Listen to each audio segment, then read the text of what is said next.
Let me start off by saying good afternoon. Different location than the Legacy Room. We're here at the West Gray Multi-Service Center, and with Director Gabe Cazares, who's the Director of the Mayor's Office for People with Disabilities. Let me just start off by saying the count today. We're adding, the Health Department is adding 20 today. It's the lowest that it has been in a long time.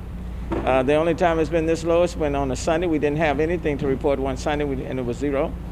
But during the week, we're reporting 20 cases, new cases. So that is that's pretty much an all-time low since the very beginning. And we're reporting zero deaths. And that's the first time when we reported back-to-back 0 deaths. It's the first time. Because we've been averaging like 1. And then we went up to, at one point in time, 3. Then the maximum number was 5 deaths at one time. But this is the first time when in 2 consecutive days, 0 deaths, and then with 20 new cases. Now, we'll take that for today. Tomorrow it could be different, but hopefully not. But it's another indication that the social distancing, the wearing of the face coverings, staying at home, working safely, all of those measures in combination, those measures are working. And then then we have an increased testing. For another day other than Sunday, since we had to close because of the weather, we have maxed out our testing capability at both sites. So this is another day in which we've reached 1,000, and we have done it, before 4 o'clock. So we just need the additional supplies in order to build on our capacity so we can test more at the 2 public sites, as well as have testing throughout the communities. And that's what we're working on now, because we need the testing to be more widespread and robust. That would be very, very helpful for us. So I'm pleased to make that report, and let's hope that it continues. Now, with respect to, we know not only are there health challenges, but there are food insecurities in our city across the board. And you've seen them, we've all seen them.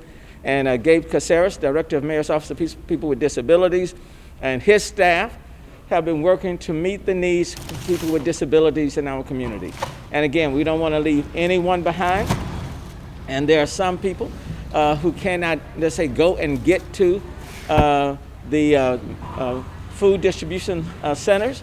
And so this center has been set up, turned the West Gray Multi-Service Center into a kind of like a food storage area. I want to acknowledge them. One, of course, Gabe again, and then Walmart, Sam's, the Houston Food Bank. Melanie is here, Melanie Ping here is representing them, and Metro, because it was Walmart and Sam's that have, and the food bank, Houston Food Bank, that have contributed all of the food that you see here.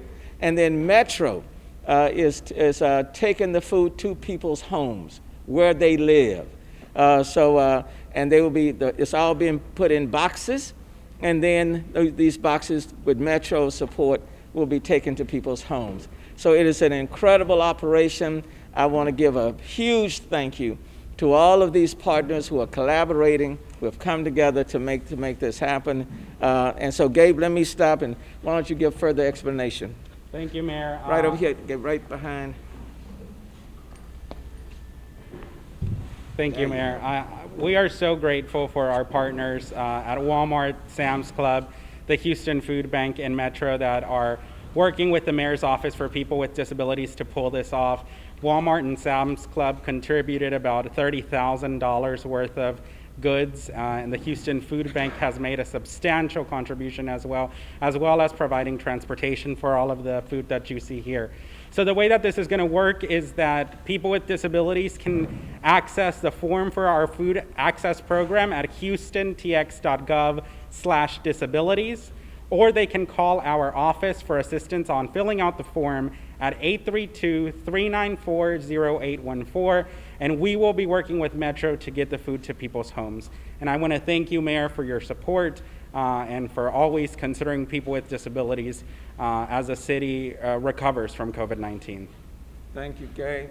And let me call on Melanie with the Houston Food Bank. The Houston Food Bank has just been incredible. They represent, I mean, they're the largest food bank in terms of distribution in the entire country. So hats off to the Houston Food Bank. Melanie. Thank you, Mayor. Thank you so much.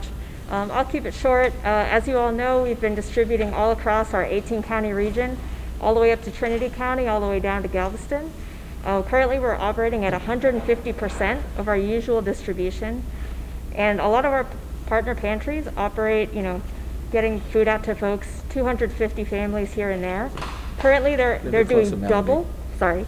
Currently, they're doing double their current distribution, sometimes triple. And so we're really, really grateful for partners like Gabe and partners all across this county who help us to do this work because we couldn't do it alone. So, we're known for doing big scale things, but we got to be able to do things at the community level where the community is. So thank you all so much for your support, and thank you, Gabe, for creating this partnership. Thank you, Mama. Got to get a spinner now. And you don't have to go to the grocery store. They've got all the essential items that's just very difficult to get even in the grocery stores. Thank you, Gabe. I'm gonna set this right here. Don't take it. But to complete the form, for those who are in need of assistance, these boxes, you can call 832-394-0814. 832-394-0814.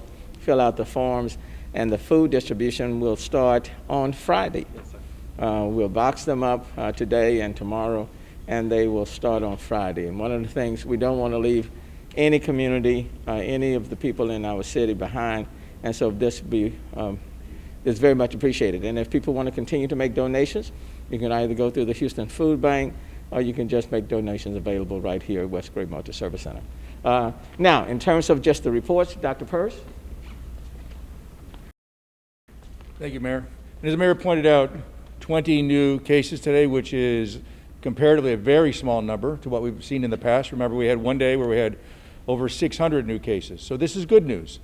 It's my job always to have our guard up, and so if this continues, I'll feel a whole lot better, but certainly to have a day with only 20 new cases and no new deaths, and 2 days in a row with no new deaths, is an apparent change in our trend, but we cannot drop our guard. And I say that to everyone, we cannot drop our guard. So today you see I have a very colorful face covering on, and that's because yesterday when I talked to you, I had the bandana style, and the mother of one of our firefighters didn't like the fact that I looked like a bank robber, and so made this. So the point is, this was made. This didn't exist 24 hours ago. This face covering didn't exist. She was able to make it very quickly. And the face coverings, along with the social distancing and everything else, are going to be so very important. The numbers today, the reason is there's 20 and not 100 like there were yesterday is because people didn't infect the other 80 people, if that makes sense. It's Houstonians doing what we're asking Houstonians to do, and I cannot underscore enough how important it is and how proud everyone should be about that. Simultaneously, we're working with the health community. There was a meeting this morning where we spoke with the leaders from the Texas Medical Center. We do this twice a week, and the signs are encouraging. But as I've said before, and as the mayor has said repeatedly, this is not the time to drop our guard. It's the time to redouble our efforts and continue to protect Houstonians.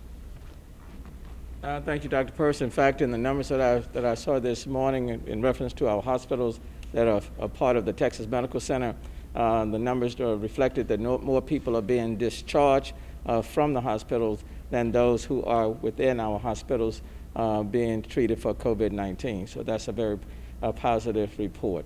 Very, very good news. And again, so let me encourage people, social distancing, staying home. The face coverings is important. I don't want to underscore that because I think there's a large percentage of people who are asymptomatic, which means you feel great, but that doesn't mean you cannot infect someone else. So really emphasizing the importance of face coverings, going to put special emphasis on that, especially while we remain in the month of April. So you're going to be hearing a lot more about the emphasis on wearing face coverings. Chief Acevedo. Thank you, Mayor. Good afternoon, everybody. First, I want to thank the Houston Food Bank. I mean, you and everyone that supports them. This is just amazing to see this kind of work being done across our city. For the police department, our update for cumulative numbers for COVID, we currently have 73 members of the department, 73 members of the department in quarantined, 45 uniformed, 28 civilian. We've had 179 employees tested, 41 have come back now positive, 40 uniformed, and 1 civilian. The good news is 24 are back to work out of that number, which tells you that we've got some great medical and some great outcomes. Officer Cervantes continues in the hospital. He's still in a ventilator, but we still have hope. And again, his wife contacted me this morning, Liz Cervantes, who's doing really well with her exposure. And she just continues to ask and is very thankful for the prayers, continues to ask for prayers. In terms of our arrest, our felony arrest levels for the police department, which speaks to the fact that we are 100% operational, are at historical numbers. They're consistent with historical numbers. Our misdemeanors arrests are down, and that is by design. And our calls for service as of today are down about 3% during this COVID period. So if you need help, let us know. Burglaries of buildings are still up at about 28% since COVID-19 occurred, and our assaults are still up about 10% as of today. Many of them are domestic violence related. So again, if you need help, call us. We're here. And most importantly, our partners are here with the Houston area's Women's Shelter Center that can help get you out of a dangerous situation. And so with that, that's my report, Mayor. Thanks, Chief.